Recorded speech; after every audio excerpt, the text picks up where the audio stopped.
보름 후면 5.18 광주민주화운동이 40주년이 됩니다.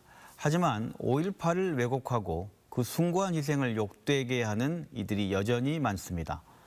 이에 김낙곤의 시사본색에서는 연중 프로젝트로 5.18 팩트체크, 5.18 사실 확인을 진행하고 있는데요. 오늘은 그 세 번째 시간으로 5.18 민주유공자에 대한 가짜 뉴스를 바로잡는 시간을 준비했습니다. 광주지방보훈청 하유성 청장님과 함께 합니다. 안녕하세요. 예, 안녕하십니까. 네, 반갑습니다. 예.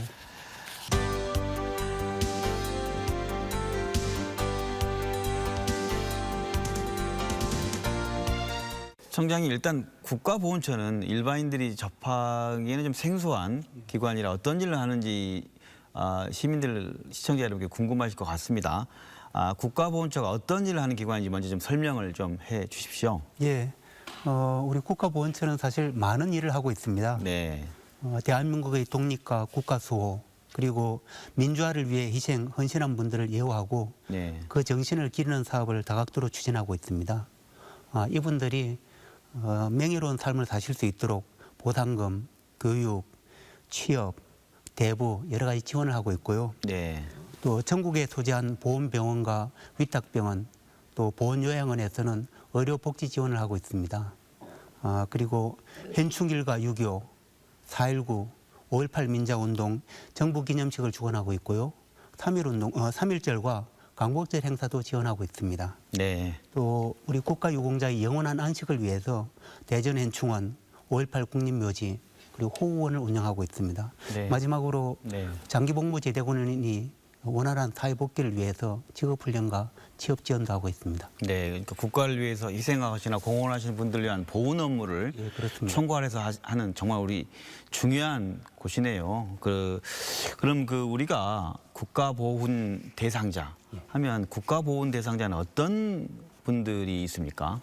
우리 국가보훈 대상자는 굉장히 큰 개념입니다. 네네. 그렇지만 전체적으로 독립유공자, 네, 독립유공자, 국가유공자, 네, 민주유공자 세 부류로 나눌 수 있습니다. 네, 독립유공자는 우리 조국의 자주 독립을 위해 헌신하신 순국선열, 또 애국지사를 말하고요. 네네. 국가유공자는 6.25 전쟁과 월남전에서 조국과 또 자유민주주의 수호를 위해서 전사, 보상당하신 분들, 네네. 참전 유공자분들입니다. 네네네. 거기다가 국민의 생명과 재산을 지키는 과정에서 희생되신 군인, 경찰분들을 포함하고 있습니다. 네네. 민주유공자는 민주유공자, 네. 4.19 혁명과 5.18 민주화운동의 희생, 헌신하신 분들을 말하고 있습니다. 그러니까 크게 봐서는 이제 우리가 흔히 알고 있는 독립유공자, 예. 그리고 어떤 전쟁에 참전해서 했던 국가유공자들이 있고 5.18, 4.19 같은 민주유공자. 예, 그렇습니다. 이렇게 이분들이 국가보훈 대상자이군요. 예, 그렇습니다. 네. 말씀하신 것처럼 5.18로 인해 희생되거나 피해를 입은 분들은 이미 애국지사들과 마찬가지로 그 공적을 인정받고 있습니다. 하지만 저희가 오늘 5.18 그 민주유공자에 대한 이야기를 하는 건 여전히 5.18 민주유공자들에 대한 명예를 훼손한 이들이 많기 때문인데요.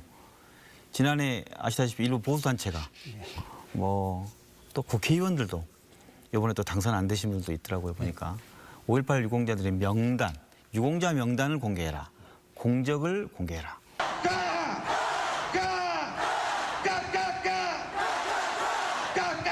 그래도 5.18 유공자 명단 한 시에는 5.18 유공자 명단은 좀 공개해야 되겠다. 네, 그렇게 해서 투명하게 하는 게 좋겠다. 이런 얘기입니다. 보훈처는 이 명단 공개 요구에 대해 어떤 입장입니까?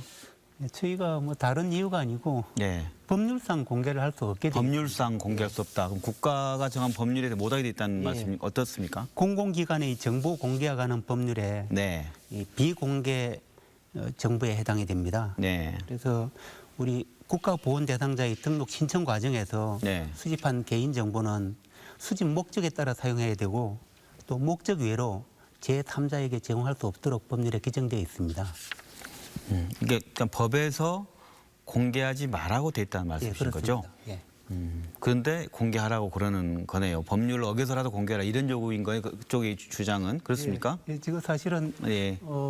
당시에 이제 여러 야당 의원님께서도 많이 문제를 제기하시고 그래서 네. 제가 가서 여러 가지 여러 번 설명도 드리고 한 적이 있습니다. 당시- 설명을 드리면 많이 인정하십니다. 청장님께서도 그 담당 업무를 맡으셨습니까? 예. 국장. 보상정책국장 할 당시에 설명할 때는 예. 들었다는 거죠, 국회의원들도. 예. 그럼 하나 더 들어가서 이 문제는 이미 2018년에 그 법적으로 판결이 난 사항이죠.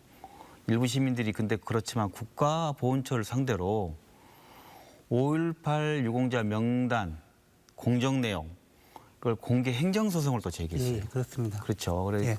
원고 패소 판결을 받았습니다. 예, 예. 구체적인 판결 내용을 좀 설명해 주십시오. 네, 말씀하신 대로 2018년 12월 21일 네. 서울행정법원에서 네.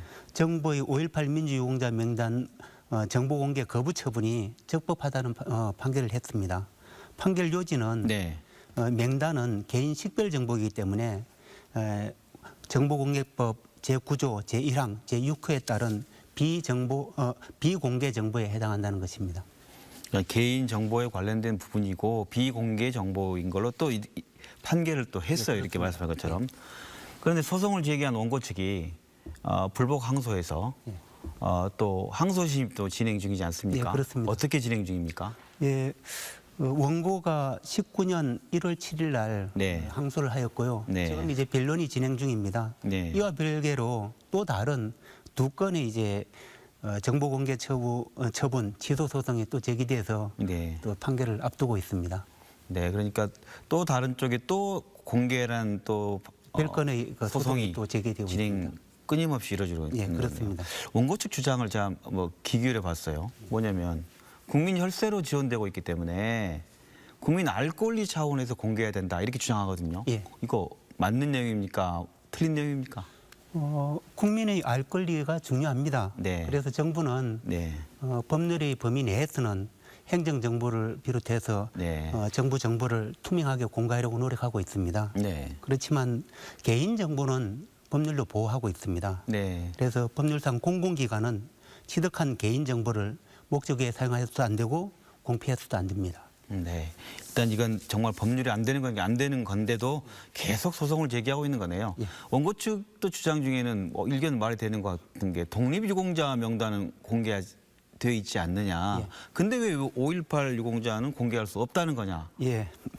예외적으로 네. 말씀하신 대로 예외적으로 독립유공자는 독립운동사 연구 또 독립정신 선양을 위해서 네. 여기도 법령에 따라서 독립운동 고운록을 발간하도록 하고 있습니다. 네. 그래서 저희가 운영하는 독립운동 사례견에는 이분들이 성명 그리고 공적 내용을 확인할 수 있습니다. 네. 그런데 이렇게 법령에 정한 독립유공자를 제외하고 모든 국가유공자, 참전유공자, 고엽제 피해자, 4.19 민주유공자 명단도 공개하지 않고 있습니다. 법률상 비공개 정보이기 때문입니다. 그러니까 공개하는 대상은 독립유공자로만 법률이 정해서 한정하고 있는 거네요. 네, 그렇습니다. 네. 사실은 참고로 네. 이 광주 상무지구에 소재한 5.18 기념공원 내 네. 추모공원에 네. 5.18 민주운동 보동자 4,296명의 명단이 새겨져 있습니다. 네. 아, 거기 명단이 가서 보면 볼 수 있는 거네요. 네, 그 그렇지만 형태는 저희가 정부 기관이 네. 공표할 수는 없게 되어 있습니다. 정부는 못하지만 어떤 추모 기념 공간에 이름이 있는 건 그 다른 문제다라는 예, 말씀이신 거네요. 그렇습니다. 네. 그러면 이제 일단 5.18 민주유공자에 대한 진실 하나하나 또 다시 팩트 체크 한번 들어가 보겠습니다. 보수단체와 일부 정치인들이 끊임없이 5.18 민주유공자들의 명단 공개를 요구하는 건 결국 가짜 유공자들이 이 안에 포함돼 있다라는 주장을 하기 위해서일 텐데요. 먼저 일부 정치인들이 실명을 거론하면서 5.18 민주화 운동 당시 광주에 없었던 인물이 어떻게 유공자가 되냐 이거에 대한 건 어떻습니까? 예, 5.18 민주운동 관련자 보상 등에 관한 법률이 있습니다. 네. 이 법률에 따라 이제 이 5.18 민주운동 관련된 사람과 네. 유족을 정하고 있는데 네. 이 법률에서는 네. 장소를 특정하고 있지는 않습니다. 광주라는 장소를 특정하지 예. 않는다. 네. 그래서 네. 대표적으로 이제 정치인들도 거론되고 하는 분들이 있는데요. 네. 이분들은 5.18 당시에 신군부에서 김대중 내란 음모 사건을 조작했습니다. 네. 거기에서 연루돼서 이 군사 재판에 회부돼서 구속되었던 분들입니다.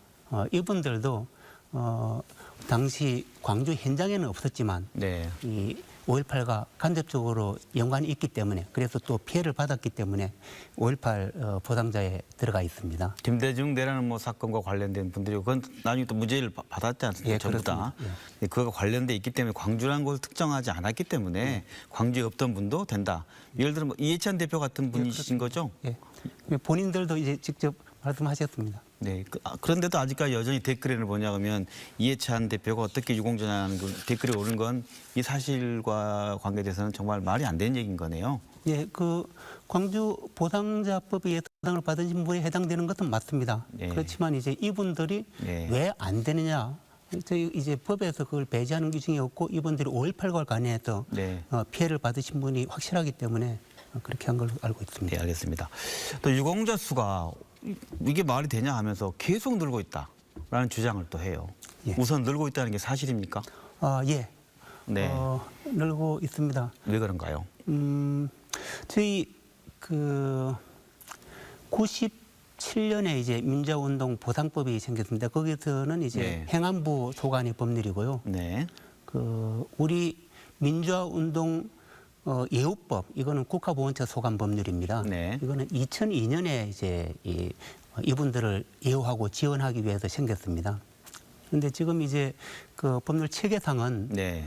그 보상법에 의해서 그 보상법에서는 민주화운동 보상심의위원회를 광주광역시에 두도록 하고 네. 광주광역시장을 비롯한 여러 전문가 15분들이 15분들이 심의하도록 하고 있습니다. 네. 근데 그분들이 이제 쭉 96년부터 97년부터 심의를 해서 먼저 민주화운동 보상 대상자로 결정된 분들이 많습니다. 네.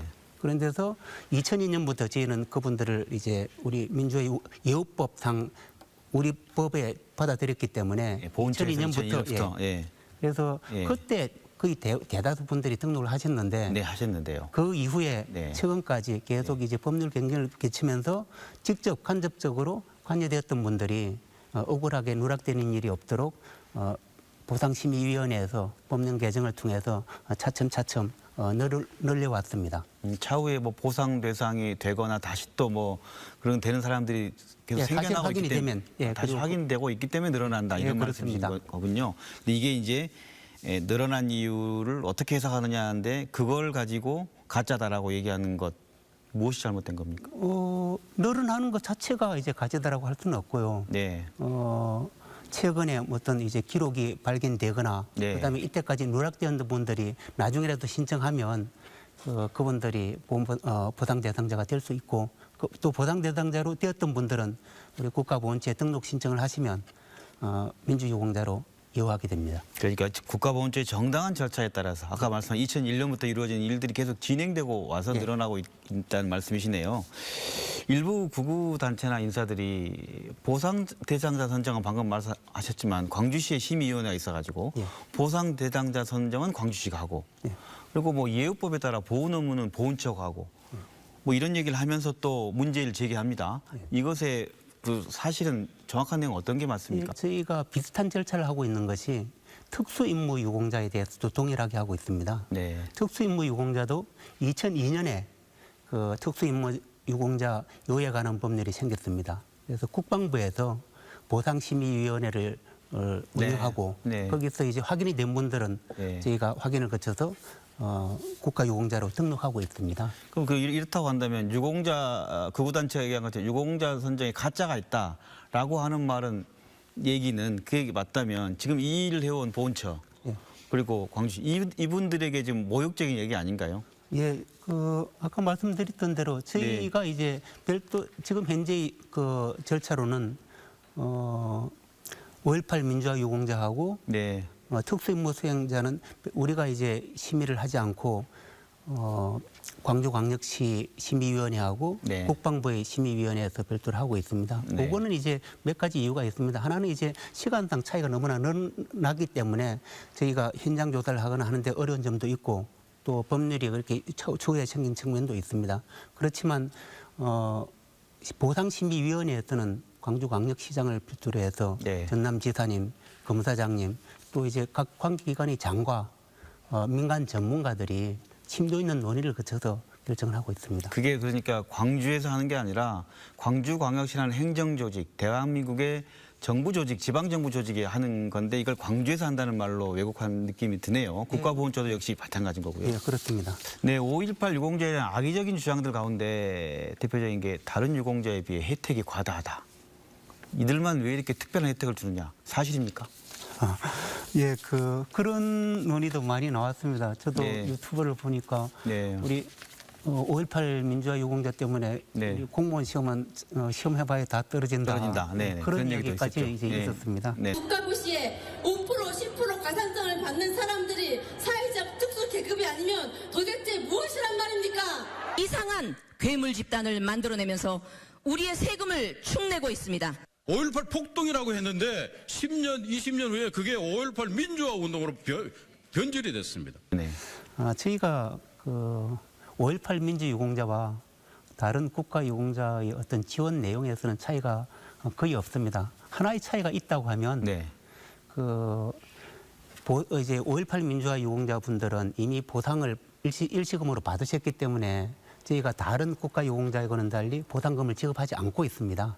그게 차이인가요? 예, 거기 차이가 있고요. 아, 네. 그다음에 또 이제 지금 말씀하신 대로 공무원 채용 시험에 저희 국가유공자와 네. 본인에게는 10%, 또 자녀에게는 5%의 가점을 드리고 있습니다. 가산점이 되는군요. 네. 그렇지만 이제 그 인원이 그렇게 많지 않습니다. 어느 정도나 됩니까? 2018년도 국가직 7급과 9급 공무원 시험 합격자가 5,826명입니다. 네. 그 중에서 국가유공자는 총 2.2%인 132명. 그 중에서 5.18 민주유공자는 0.1%인 9명입니다. 9명 했는데 이걸 다른 공무원들 시험 보는 지금 공시생들이라 그러죠. 예. 그들에게 상대적 박탈감을 주게 하는 가짜뉴스를 또 퍼뜨렸군요. 5.18이 40년이 되도록 이렇게 희생자들의 명예를 훼손하는 가짜뉴스들이 횡행하고 그래서 아직 이런 얘기를 해야 된다는 게 참 마음이 아픈데요. 오늘도 이런 말로 좀 말도 안 되는 주장이 좀 종식됐으면 하는 바람인데요. 최근 이슈가 된 게 있습니다. 국립대전현충원의 전두환 친필 현판을 교체하기로 했다. 결정했었는데 이런 결정의 의미 그리고 언제 어떻게 교체되는지 좀 궁금합니다. 예, 지난 4월 22일 날 네. 이 박삼덕 국가보훈처장께서 네. 5.18 민주묘지를 방문하셨습니다. 그때 같은 질문을 받으셨는데요. 네. 현충원은 국가를 위해 희생, 헌신하신 분들이 네. 안장된 영예스러운 장소입니다. 그 네. 장소의 의미에 맞게 결정을 내리시겠다고 말씀하셨는데요. 우리 국가보훈처에서는 지난해부터 보훈, 또 국립묘지, 역사, 법률 전문가들로 여러 가지 의견을 수렴해 왔습니다. 그래서 조만간 바로 이제 그 취업을 발표할 예정입니다. 발표할 예정입니다. 네, 그렇군요. 국가보훈처가 어떻게 보면 보훈의 의미가 무엇인가를 어떤 정립하겠다는 그런 어떤 시도인 걸로 생각됩니다. 그렇습니까? 예, 그렇게 이해할 수 있다고 생각합니다. 네. 올해도 5.18 40년이라는 특별한 의미가 있는데요. 코로나19로 인해서 대규모 행사는 예의치가 않을 것 같습니다. 예. 그래서 올해 기념행사는 어떻게 좀 계획하고 있으신가요? 예, 금년이 40주년입니다. 네. 그래서 숭고한 5.18의 정신을 모든 국민이 기억하고 계승하는 데 의미를 두고 준비하고 있습니다. 네. 기념식의 장소와 규모가 이제 코로나19 상황 때문에 쉽지 않은 상황입니다. 네. 그렇지만 5.18 관련 단체, 지역 의견 등을 폭넓게 수렴해서 지금 마지막 검토 단계에 있습니다. 마지막 검토 단계. 청장님 오늘 이 자리에서 말씀 못 하실 내용도 좀 있으신가 보죠? 제가 말씀드릴 내용은 아닙니다. 힌트를 주신다면 어떤 규모, 어떤 형태로 좀 일단 어떤 이제 저희가 분위기로? 4.19 기념 행사를 아. 이제 지난번에 했습니다. 네. 그래서 코로나 상황 때문에 좀 약소하지만 정말 의미 있게 진행했습니다. 그렇죠. 5.18도 대규모는 저희가 사실은 금년에는 40주년이라서 정말로 온 국민이 5.18 40주년을 기념하고 널리 알리는 그런데 이제 기획을 세웠지만 네. 코로나19 상황 때문에 그렇게 대규모를 하기는 어려운 상황입니다. 그렇지만 국민들한테 5.18의 진실이 전달될 수 있도록 최대한 노력을 기울이고 있습니다. 네, 그날 지켜봐야겠지만 4.19 기념일처럼 사회적 거리두기와 함께 뭔가 의미를 또 새롭게 하는 쪽에 행사를 준비 중인 걸로 생각하겠습니다. 마지막으로 그 5.18 민주유공자들을 비롯해서 국가유공자들에 대한 국가보훈처의 예우가 왜 중요한 일인지 한 말씀 해주시죠. 예. 오늘날 우리가 독립된 나라의 국민으로 네, 이 번영과 자유, 민주주의를 누리고 있습니다. 네, 이것은 독립유공자, 국가유공자, 민주유공자 그리고 유가족의 희생과 헌신을 바탕으로 하고 있습니다. 그래서 우리 보훈은 국가를 위한 헌신에 대한 존경이라고 생각합니다. 또 이웃을 위한 희생이 가치 있는 삶이라는 것을 우리 가슴 깊이 새기는 일이라고 생각합니다. 네. 우리 국가보훈처는 앞으로도 또 저희 광주지방보훈청도 이 보훈의 가치를 사회에 널리 전달하기 위해서 온 힘을 기울이겠습니다. 시청자 여러분의 따뜻한 관심과 참여 부탁드리겠습니다. 네, 오늘 보훈의 의미, 보훈청 하는 일의 의미를 다시 한번 알 수 있는 자리였던 것 같습니다. 지금까지 광주지방보훈청 하유성 청장과 함께 5.18 민주유공자의 진실이라는 주제로 이야기 나눠봤습니다. 오늘 말씀 고맙습니다. 예, 감사합니다.